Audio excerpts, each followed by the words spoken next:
মাগফিরাত কামনা করি, তোমার বান্দার জীবনের গুনাহগুলি তুমি মাফ করে দাও। আজকে আমরা কত সম্মানী, ফেরেশতারা পর্যন্ত আমাদের জন্য মাগফিরাত কামনা করে। আজকে প্রত্যেকটা মানুষ বাড়ি থেকে বের হওয়ার সাথে সাথে তার মুখে জবানে তাকবীরে তাশরিক আদায় করার কথা ছিল, কিন্তু আমাদের মধ্যে তাকওয়া না থাকার কারণে দুনিয়ার গল্প গুজব নিয়ে আমরা ব্যস্ত, কিন্তু তাকবীরে তাশরিক আমরা আদায় করি না। এই জন্য যে সকল যুবক ভাইরা, মুরব্বী বাবারা ঈদগাহ ময়দানের দিকে আপনারা আসতেছেন, সকলেই তাকবীরে তাশরিকের মাধ্যমে চলে আসুন। আল্লাহু আকবার, আল্লাহু আকবার, লা ইলাহা ইল্লাল্লাহু, আল্লাহু আকবার, আল্লাহু আকবার, ওয়ালিল্লাহিল হামদ।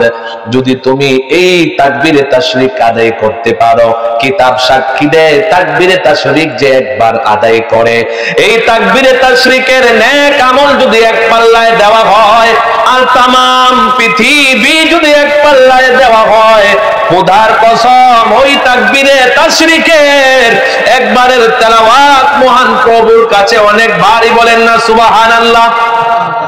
এই জন্য এই তাকবীরে তাশরিকের মাধ্যমে আমরা আসবো, ফেরেশতাও তাকবীরে তাশরিক আদায় করতেছে, আমাদের আনন্দে তারাও আনন্দিত। আজকে মানুষগুলি পুরস্কার দিবসে যাইতেছে পুরস্কার পাওয়ার জন্য। আল্লাহ রাব্বুল আলামিন আজ পুরস্কার দিবসে পুরস্কার দিবেন। যারা পরীক্ষা দেয় নাই তাদের কোনো রেজাল্ট হয়নি, যারা পরীক্ষা দেয় নাই তাদের কোনো রেজাল্ট হয় না, যারা পরীক্ষা দেয় তাদের রেজাল্ট হয়। আমরা যারা তাকওয়ার পরীক্ষা দিয়েছি তাদের রেজাল্ট আজ হবে। আল্লাহ রাব্বুল আলামিন এর কাছে যখন রহমতের ফেরেশতারা এই রেজাল্ট ঘোষণা করবে, তাকওয়ার রেজাল্ট, চলে আসে নির্ধারিত টাইমে নামাজ পড়াবে, যদি সবাই আসতে পারে। তাকওয়ার আমরা দেরি করবো না, আমরা 8:30 ইনশাআল্লাহ আলোচনা সমাপ্ত করব। তারপরে কিন্তু আমরা ঈদুল ফিতরের জামাতের জন্য আমরা প্রস্তুতি গ্রহণ করব। যে সকল বাবা ভাইয়েরা এখনো রাস্তাঘাটে দোকানপাটে রয়েছেন, মেহেরবানি করে বাড়ি করে রয়েছেন, মেহেরবানি করে আমি আপনাদেরকে বলবো, মেহেরবানি করে আপনাদের ঈদগাহ ময়দানে চলে আসুন। এই জন্য বলতেছিলাম আল্লাহ রাব্বুল আলামিন এই পুরস্কার দিবসে পুরস্কার দিবেন। আমরা পরীক্ষা দিয়েছি তাকওয়ার, এই তাকওয়া আমরা যারা অবলম্বন করেছি, তাকওয়া অর্জন করার জন্য যারা দীর্ঘ একটি মাস সিয়াম সাধনা করেছি, দীর্ঘ একটি মাস সিয়াম সাধনার পরে আমরা আজকে ঈদুল ফিতরের নামাজ আদায় করার জন্য ঈদগাহ ময়দানে এসেছি। আমার আল্লাহ রাব্বুল আলামিন বলেন, ওই বান্দাগুলির হাতে আমি কুদরতি হাত দ্বারা তাদেরকে আমি পুরস্কার দিব, বলেন না মারহাবা। আল্লাহ কেমন পুরস্কার? আল্লাহ বলেন, বান্দা যা চায় তার চাইতে বেশি। বান্দা অসুস্থ, অসুস্থতার জন্য চাবে, পুরস্কার দিবেন কে? বান্দার রিজিকের ব্যবস্থা হয় না, অভাব উঠন দূর হয় না, আজকে অভাব উঠন মুছে দিবেন তাকওয়ার। তাকওয়ার পরীক্ষার মাধ্যমে আমার আল্লাহ রাব্বুল আলামিন পুরস্কার প্রদান করবেন। যারা তাকওয়া অর্জন করে ঈদগাহ ময়দানে এসেছে, তাদের রিজিকের কোনো কমতি হবে না, তাদের অসুস্থ ইনশাআল্লাহ সুস্থ হবে। কথা বলেন ঠিক কিনা? কারণ তাকওয়া অর্জন করে আমরা ঈদগাহ ময়দানে এসেছি। শুধু তাই না, ফেরেশতারা আল্লাহ রাব্বুল আলামিনের কাছে ফরিয়াদ করে, আল্লাহ দীর্ঘ একটি মাস তোমার হুকুম পালন করেছে, তোমার হুকুম যখন ছিল খানা বন্ধ রাখার কথা তখন খানা বন্ধ রেখেছে, যখন খানা শুরু করার কথা বলেছেন আবার শুরু করেছে। এই বান্দাগুলি দীর্ঘ একটি মাস সিয়াম সাধনার পর ঈদগাহ ময়দানে যাইতেছে। আল্লাহ তাদের জন্য আমরা মাগফিরাত কামনা করি।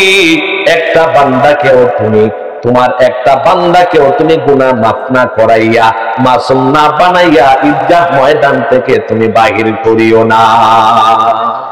নিশ্চয়ই প্রমাণ হলো যে আজকে আমরা যারা সিয়াম সাধনা করে তাকওয়া অর্জন করেছি, আল্লাহ আমাদেরকে ঈদুল ফিতরের মাঠ থেকে আজকে আমাদেরকে বেগুনাহ মাসুম মায়ের গর্ভ থেকে সন্তান যেমনিভাবে নিষ্পাপ মাসুম হয়ে বের হয়, আমার আল্লাহ রাব্বুল আলামিন আপনি আমাকে আজকে নিষ্পাপ মাসুম বানিয়ে ঈদুল ফিতরের মাঠ থেকে বাহির করবেন। কথা বলেন ঠিক কিনা? কারণ উত্তম পুরস্কার আল্লাহ রাব্বুল আলামিন দিবেন যারা তাকওয়ার পরীক্ষা দিয়েছে। শুধুমাত্র তাদেরকে আল্লাহ রাব্বুল আলামিন দিবেন, যারা তাকওয়ার পরীক্ষা দেয় নাই তাদেরকে আজকে পুরস্কারের দিবস তাদের জন্য বলা হয় নাই। যারা তাকওয়ার পরীক্ষা দিয়েছে তাদের জন্যই আল্লাহ রাব্বুল আলামিন আজকের এই পুরস্কার দিবসের কথা ঘোষণা করেছেন। এই জন্য আমরা আজ পুরস্কার দিবসে এসেছি। আমরা খুশি না বেজার? কারণ পুরস্কার দিবেন কে? কোন মানুষ দিবে? ফেরেশতা দিবে? দিবেন কে? আল্লাহ, স্বয়ং আল্লাহ। আল্লাহ বলেন অন্য ইবাদতের মধ্যে তাকওয়ার কমতি থাকতে পারে, কিন্তু মাহে রমজানুল মুবারকের এই ইবাদতের তাকওয়ার কোনো কমতি নাই। কারণ হচ্ছে সে উপবাস থাকে, পানির পিপাসা হয়, মানুষ দেখবে না, ঘরের ভিতরে সে ইচ্ছা করলে পানি পান করতে পারত, কিন্তু আমার বান্দা তাকওয়ার জন্য, তাকওয়া অর্জন করার জন্য আমি আল্লাহর ভয়ে সেই রোজা রেখেছে। পানির পিপাসা লাগার পরেও সে পানি পান করে নাই। আমি আল্লাহর তাকওয়া যেহেতু অর্জন করেছে, পানাহার থেকে বিরত থেকেছে, আমি আল্লাহ রাব্বুল আলামিন এই ঈদের মাঠে আমি আল্লাহ রাব্বুল আলামিন কুদরতি হাতে তাদেরকে পুরস্কৃত করব। বলেন না মারহাবা। আল্লাহ রাব্বুল আলামিনকে যদি বলি আল্লাহ শুধু দুনিয়ার জমিনের মধ্যে আপনি পুরস্কৃত করবেন, আল্লাহ রাব্বুল আলামিন বলবেন না না না বান্দা, শুধু দুনিয়ার জমিনের মধ্যে আমি তোমাদেরকে পুরস্কৃত করব না, কিয়ামতের ময়দানে, ময়দানে হাসরে যখন তুমি মুসিবতের মধ্যে পড়ে যাইবা, গুনাহের কারণে, অন্যায়ের কারণে, নাফরমানির কারণে যখন তুমি হাসরের ময়দানে মুসিবতের মধ্যে পড়ে যাবা, তোমার নেক আমলগুলো যখন শূন্য হয়ে যাবে, আমি আল্লাহ রাব্বুল আলামিন তখন ফেরেশতাদেরকে জিজ্ঞেস করব, হে ফেরেশতারা, তার কোনো নেক আমল নাই? তারা বলবে তার যেই বদ এবং নেকি এই হিসাবে সে জাহান্নামী, তাকে জাহান্নামে নিক্ষেপ করতে হবে। আল্লাহ রাব্বুল আলামিন তখন বলবেন তার জীবনে দেখো কোনো রোজা আছে না নাই? কিন্তু আল্লাহ রাব্বুল আলামিনকে ফেরেশতারা বলবে আল্লাহ তার জীবনে পবিত্র মাহে রমজানুল মুবারকের রোজা ছিল। বলে তার যদি রোজা থাকে তাহলে তার আমি আল্লাহ রাব্বুল আলামিন আমার কুদরতি হাত দ্বারা আমি আল্লাহ রাব্বুল আলামিন তাকে আজকে নিয়ামত দান করলাম, নেক দান করলাম। বলেন না মারহাবা। আল্লাহ যদি কাউকে নেক দেন, বলেন তো আর জাহান্নামে যাওয়ার কোনো সুযোগ আছে? যে আল্লাহ কি এত বেশি কম দিবেন যে জাহান্নামে যাইতে হবে? আল্লাহ শুধুমাত্র আবদারটা রাখলেন। আমাদের মানুষকে মানুষ যদি আমরা দেই তাহলে অপূরণ থাকে। একজন মানুষকে যদি আমরা সহযোগিতা করি, সাহায্য দেই, তাহলে অপূরণ থাকতে পারে, কিন্তু যিনি মালিক, যিনি রব্বুল আলামিন, উনি যদি কাউকে দেন অপূরণ থাকতে পারে। তাহলে আল্লাহ রাব্বুল আলামিন আমাদের অপূরণকে পূরণ করে দিবেন যিনি আজ, তিনি হচ্ছেন রব্বুল ইজ্জত। কথা বলেন ঠিক কিনা? এই জন্য এই পুরস্কার দিবসও কিন্তু আমরা আসতে দেরি করি। এই পুরস্কার দিবসে আসতেও আমরা দেরি করি। কিন্তু যদি আজকে উপজেলার মধ্যে বলা হইতো যে আজকে সকাল থেকে 5,000 টাকা করে জন্মদিন দেওয়া হইব, তো ইমাম সাহেবের আগে সিরিয়াল থাকলো না, ইমাম সাহেব গিয়ে রকম আপনি একটু পরে আইন, আজকে জামেলা আছে। অথচ আজকে আমি আসলাম আগে, মুসল্লি আসে পরে, ঠিকই না? কিন্তু আজকে তো আমার আগে আপনাদের আসার উচিত ছিল যে মহান রব নিজে পুরস্কার দিবেন। 5,000 নয়, সীমাবদ্ধ করে আল্লাহ বলেন নাই, গোপন রেখেছেন। কত দিবেন, কত আপনার প্রয়োজন, সেটা আপনি আজকে বলবেন। আল্লাহ আপনাকে তাই দিয়ে আজকে পূরণ করে, যেহেতু আল্লাহকে আপনি খুশি করেছেন। আল্লাহ বলেন ফেরেশতারা আমাকে খুশি করার জন্য আমার বান্দাগুলি সিয়াম সাধনার মাধ্যমে আমার হুকুম পালন করেছে। আমি আজকে আমার বান্দাদেরকে আমার কুদরতি মাধ্যমে অপূরণকে পূরণ করে দিয়ে আমি তাদেরকে সম্পূর্ণরূপে এই ঈদুল ফিতরের মাঠ থেকে বিদায় করব। বলেন না সুবহানাল্লাহ। তাহলে আমাদের ঈদুল ফিতরের মাঠে তাড়াতাড়ি আসা দরকার আছে না নাই? আমরা কেন অবহেলা করব? আমরা ঈদুল ফিতরের মাঠে যথাসময়ে আসার চেষ্টা করব, কারণ আমরা ঈদুল ফিতরের মাঠে আসলে আপনি আমার পুরস্কার দিবসে পুরস্কার দিবেন মহান রব। এই জন্য এই পুরস্কার দিবসের কত সুন্দর সিস্টেম আমার আল্লাহ রেখে দিলেন। আমার আল্লাহ বললেন তুমি খুশির জন্য, আনন্দের জন্য ঈদুল ফিতরের মাঠে যাইবা। আর ইসলাম বলে তোমার গরিব মিসকিন এতিম লোকেরা আনন্দ করবে না, তা হতে পারে না। ইসলাম এই জন্য বলে দিয়েছে যে ঈদুল ফিতরের মাঠে আসার আগে যে সদকাতুল ফিতর এতিম মিসকিনকে দেওয়া হবে, সেটা হবে কবুলিয়ত এবং অসংখ্য অগণিত ফজিলতের সদকাতুল ফিতর। আর যারা ঈদুল ফিতরের পরে, নামাজের পরে সদকাতুল ফিতর দিবে, সেটা হবে সাধারণ সদকাতুল ফিতর। তাহলে নিশ্চয়ই প্রমাণ হলো এই ঈদুল ফিতরের ইসলামে একটা সিস্টেম হচ্ছে, শুধু আপনি আনন্দ করবেন তা না, আল্লাহর তাকওয়া যারা অর্জন করেছে, সে গরিব হতে পারে, এতিম হতে পারে, মিসকিন হতে পারে, আল্লাহ বলেন আজকে সেও মিসকিন থাকবে না। কার কাছে থাকবে না? যে সকল তাকওয়াবান বান্দার অন্তরে আল্লাহ রাব্বুল আলামিন আমি আল্লাহ তাকওয়া দিয়েছি এবং তাদেরকে আমি আল্লাহ সম্পদের মালিক করেছি। এই সম্পদের অংশ থেকে আমি আল্লাহকে খুশি করার জন্য, তাকওয়া আরো বাড়ানোর জন্য তার সম্পদ থেকে এতিম মিসকিনকে ঈদুল ফিতরের মাঠে আসার আগেই সদকাতুল ফিতর দিবে, বলেন না সুবহানাল্লাহ। কারণ হচ্ছে আপনি আমি যদি এই সদকাতুল ফিতরগুলি গরিব মিসকিনকে ঈদুল ফিতরের আগে দেই, তাহলে তার টাকাগুলি নিয়ে ঈদুল ফিতরের মাঠে সেও আনন্দ চিত্তে অংশগ্রহণ করবে, কারণ তার মধ্যেও আনন্দ থাকবে। তার মধ্যে যে আপনি আনন্দ দিয়েছেন, এই আনন্দের কারণে আপনি আরো তাকওয়াবান হয়ে গেলেন। আল্লাহ রাব্বুল আলামিন বলেন অন্য অন্য সদ্গায়ে যদিও 1-70 হয়, আল্লাহ রাব্বুল আলামিন এই মাহে রমজানুল মুবারকের শেষে শাওয়াল মাসের শুরুতে ঈদুল ফিতরের পূর্বে যারা সদকাতুল ফিতর দিয়ে ঈদ মাঠে অংশগ্রহণ করবে 70 থেকে 700 গুণ বৃদ্ধি করে এই সদকাতুল ফিতরের আমল তার আমল নামায় দেওয়া হবে, বলেন না সুবহানাল্লাহ। তাহলে গরিব মিসকিনদের হক আমরা আদায় করছি তো ইনশাআল্লাহ। এই জন্য যাকাতের বিষয় আছে, আমরা সঠিক সময় যাকাত দেওয়ার চেষ্টা করব। যাকাতুল ফিতরি তুহরা সিয়ামি মিনাল লাকি ওয়ার রাফাসাতি ওয়া তুমাতাল লিল মাসাকিন। কারণ এই যাকাত এই ফিতরা আমাদের মাল এবং জান মালকে হেফাজত রাখে। এই জন্য আল্লাহ রাব্বুল আলামিন বলেছেন সন্তান যখন আগমন করে 7 দিনের দিনই তার আকিকা দেওয়া কিন্তু আল্লাহর কোনো পাওয়ার আশায় নয়। কেন বলছেন? যে তুমি যখন আকিকা দিবা, এই আকিকার মাধ্যমে এই সন্তানের বিপদ থেকে এই সন্তান মুক্তি পাবে, রোগ ব্যাধি থেকে হেফাজত থাকবে। এখন আমরা কি করি? কুরবানির দিকে দেখা যায় আমরা ওই কুরবানির সঙ্গে আকিকার সিস্টেম করি, বয়স মোটামুটি 20-25 হয়ে যায়। কিন্তু আল্লাহ রাসূল সাল্লাল্লাহু আলাইহি ওয়াসাল্লামের আদর্শ কি? যে 7 দিনে যখন আকিকা দেওয়া হবে, এই আকিকার মাধ্যমে এই সন্তানের বিপদ আপদ বালা মুসিবত আল্লাহ রাব্বুল আলামিন দূর করে দিবেন। কথা বলেন ঠিক কিনা? তাহলে এই যাকাতের মাধ্যমে আমাদের সম্পদের জিম্মাদারি আল্লাহ নেবেন। এই সদকাতুল ফিতরের মাধ্যমে আমাদের সম্পদের জিম্মাদারি আল্লাহ নেবেন। এই সিয়াম সাধনার মাধ্যমে আমরা যারা তাকওয়া অর্জন করেছি, আমাদের দেহের জিম্মাদারি আল্লাহ নিয়েছেন। কথা বলেন ঠিক কিনা? নিশ্চয়ই আমরা যারা মুসলমান, আমরা ঈমানি চেতনা তাকওয়াবান যদি হতে পারি, কোনো ইহুদি নাস্তিক বেঈমান আমাদেরকে আঘাত করতে পারবে না। কারণ আমাদের মধ্যে কোন তাকওয়ার অভাব, তাকওয়া নাই। এই জন্য ইহুদি খ্রিস্টান নাসারা আমাদেরকে মারতেছে, আঘাত করতেছে, ফিলিস্তিনের জমিনে মুসলমানদেরকে নির্মমভাবে হত্যা করতেছে। আল্লাহ রাব্বুল আলামিন যেন ফিলিস্তিনের মুসলমান ভাই বোনদেরকে হেফাজত করে, আমরা সকলে বলি আমিন। কারণ আমাদের মধ্যে তাকওয়া নাই।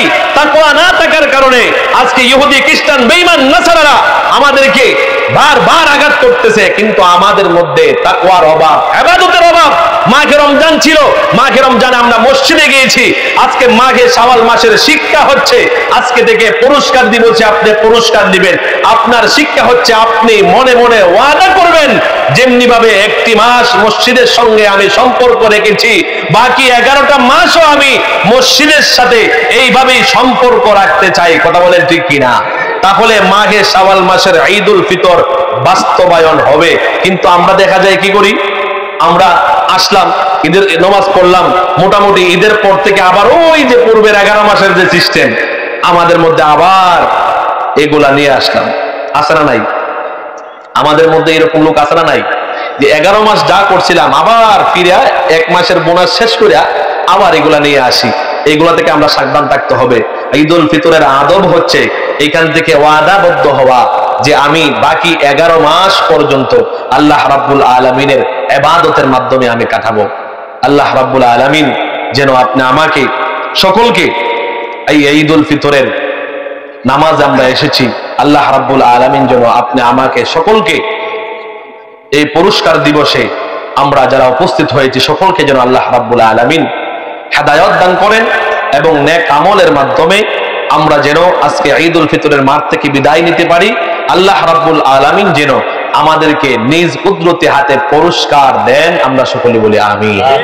আবারও জোরে বলি আমিন। ওমা আলাইনা ইল্লাল বালাগ। আসসালামু আলাইকুম ওয়া রাহমাতুল্লাহ। যারা এখনো এদিক সেদিকে আছেন, আমরা যথাসময় ইনশাল্লাহ, সময় হয়ে গেছে, আমরা যথাসময় ইনশাল্লাহ নামাজ পড়ার কথা আমরা বলেছিলাম। ইনশাল্লাহ আমরা দেখতেছি দৌড়াই একটু আসেন, দৌড়াই একটু আপনারা আসেন, যারা রাস্তায় আছেন এখনো আপনারা একটু দৌড়াই আসেন, আমরা নামাজ শুরু করে দেবো ইনশাল্লাহ। আমরা যথাসময় আপনাদেরকে বলেছিলাম যে নামাজ শুরু করব, কারণ হচ্ছে প্রত্যেক বছরই আমরা এইভাবে কিন্তু অবহেলা করি। অবহেলা করার কোনো কারণ নাই।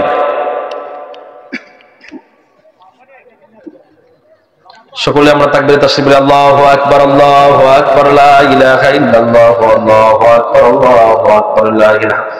আমরা সামনের কাতারগুলি পূরণ করি, সামনের কাতারগুলি আমরা পূরণ করি। যে যুবক ভাইরা একটু পেছনে আছে, আমরা একটু সামনে আসি, আমরা একটু সামনে আসি ইনশাআল্লাহ।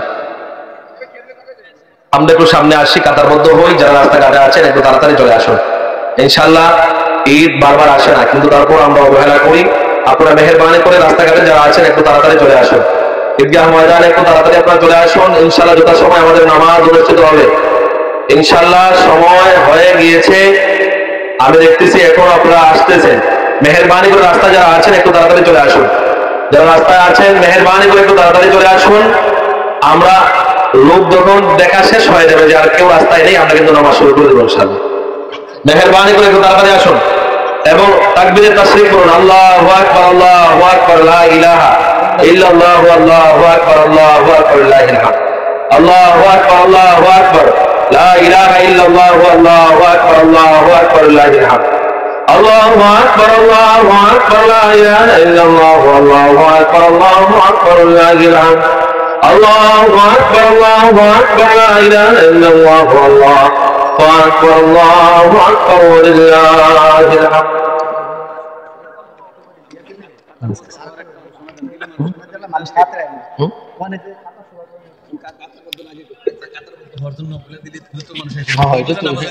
আসসালামু আলাইকুম ওয়া রাহমাতুল্লাহ। আপনারা মেহেরবানি করে কাতারবন্দী হয়ে বসে যান। যারা দাঁড়িয়ে আছেন মেহেরবানি করে সামনের কাতার পূরণ করে বসে যান। এই পর্যায়ে পবিত্র ঈদ উল ফিতরের শুভেচ্ছা বক্তব্য নিয়ে আসছেন সাইকুট বাইতুল আমান জামে মসজিদের সম্মানিত সেক্রেটারি জনাব মোহাম্মদ আব্দুল আউয়াল সাহেব। সময় করে না হলেও আমরা এখন করে দেব। ঈদ মোবারক, ঈদ মোবারক, ঈদ মোবারক। সম্মানিত এলাকাবাসী, আমার শ্রদ্ধাভাজন মুরব্বিয়ান, ছোট ভাই বোনা ভাইয়েরা, সবাইকে আমার সালাম, আসসালামু আলাইকুম রাহমাতুল্লাহ। আমরা আমাদের এর পক্ষ থেকে, ঈদগার পক্ষ থেকে আমি আপনাদের সকলকে জানাই ঈদের শুভেচ্ছা। ঈদ মোবারক, ঈদ মোবারক, ঈদ মোবারক। আসসালামু আলাইকুম রাহমাতুল্লাহ। এ পর্যায়ে ঈদের শুভেচ্ছা বিনিময় করবেন সাইকুট উত্তরপাড়া বাইতুল আমান জামে মসজিদের সম্মানিত সভাপতি জনাব মোহাম্মদ মনু মিয়া সাহেব।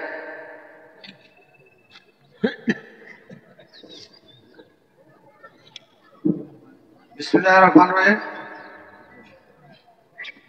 আজ পবিত্র ঈদ উল ফিতর নামাজের সম্মানিত ইমাম সাহেব, মুসলিম মুসলিমগণ, আল্লাহর মেহমান, আসসালামু আলাইকুম।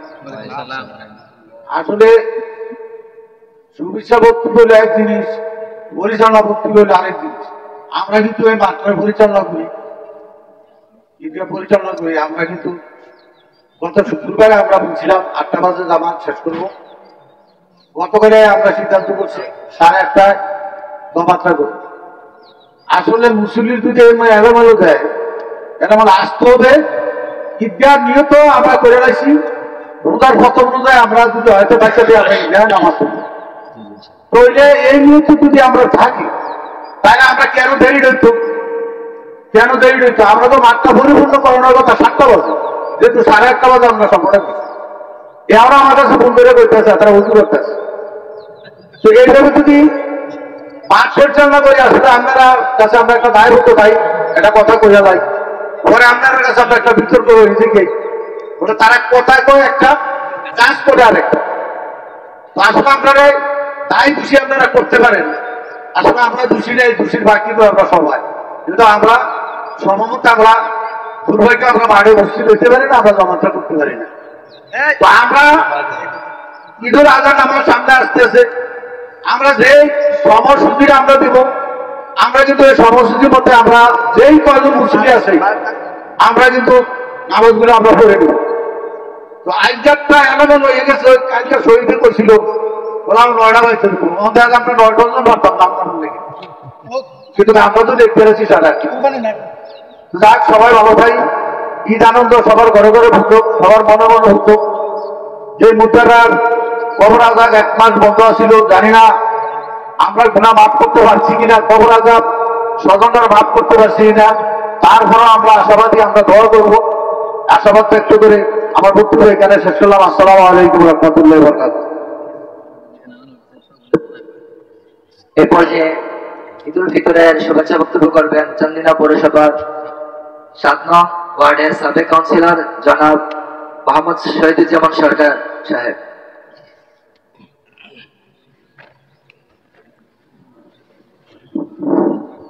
বিসমিল্লাহির রহমানির রহিম। জামিয়া রশিদিয়া সুন্নিয়াল কাদ্রি ঈদগাহ মাঠে উপস্থিত সকল রাজনৈতিক বিন্দু, ধর্মীয় ভাইয়েরা ও ছোট্ট ভাইয়েরা, আসসালামু আলাইকুম। আমরা দীর্ঘ 1 মাস যাবৎ সিয়াম সাধনা করেছি, আজকের এর প্রতিফলন ঘটবে। যেহেতু আমরা আজকে নামাজের শেষে আল্লাহর পাকের কাছে আমরা কিছু চাইবো, ওই চাওয়াতেই যদি আমরা কিছু নিতে পারি তাহলে এই 1 মাসের যে সার্থকতা। আমি সাইকোট যুবক ভাইদের উদ্দেশ্যে বলতে চাই, আমরা যেভাবে 1 মাস সাধনা করেছি এবং কারোর সাথে কারো হিংসা, বিদ্বেষ, নিন্দা এইসব ছিল না, আগামীতে যাতে আজকের পর থেকে যুব সমাজকে বলতে চাই, আপনারা হিংসা, কাটাকাটি, রাহাজানি, মাদক, ফেন্সিডিল, ইয়াবা থেকে দূরে থাকবেন। না হয় এই গ্রামবাসী, এই ঈদগাহ কমিটি ঐক্যবদ্ধ হয়ে আপনাদের সাথে মোকাবেলা করা হবে। এবং আবার আহ্বান জানাচ্ছি, আপনারা আজকের পর থেকে সবাই ভালো হয়ে যান, নাহলে ভবিষ্যৎ কি হবে আল্লাহ পাকই ভালো জানে। এই বলে আমার বক্তব্য শেষ করছি। আসসালামু আলাইকুম।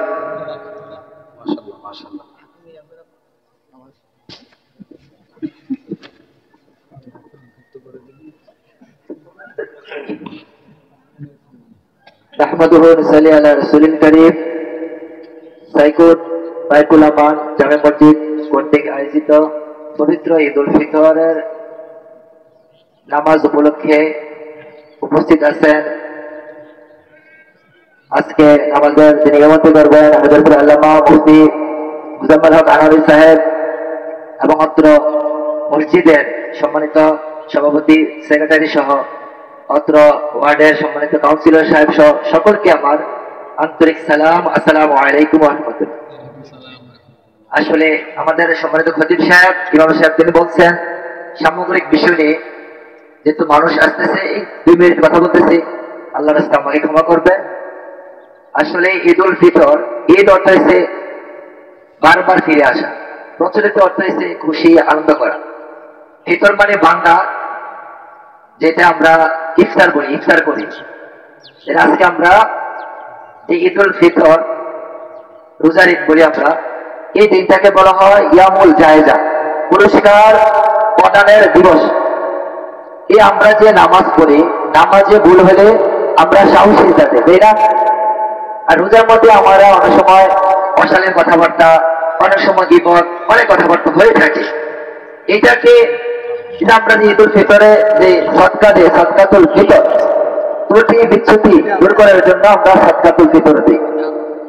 আল্লাহ যাতে আমাদের তারাবি, সাহারি, ইফতার, ঈদের নামাজ কবুল করে সকল আমিন। বিশেষ করে আল্লাহর কাছে আমাদের ফরিয়াদ, যে পথে চললে আল্লাহ খুশি, তার হাবিব খুশি, আমাদেরকে যাতে সেই পথে চলার তৌফিক দান করে সকল আমিন।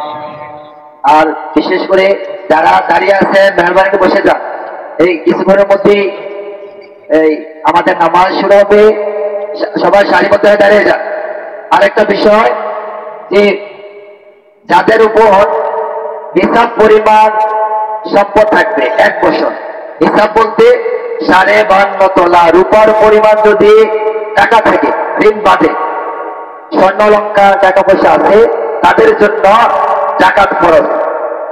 আর সবে সাদিকের আগ মুহূর্তে কোন সন্তান যদি জন্মগ্রহণ করে এবং যারা আছে তাদের উপর যদি 52.5 তোলা অথবা 7.5 তোলা স্বর্ণের সমপরিমাণ টাকা থাকে, তাদের উপরে সদকাতুল ফিতর ওয়াজিব। এখন আমার কাছে টাকা নাই।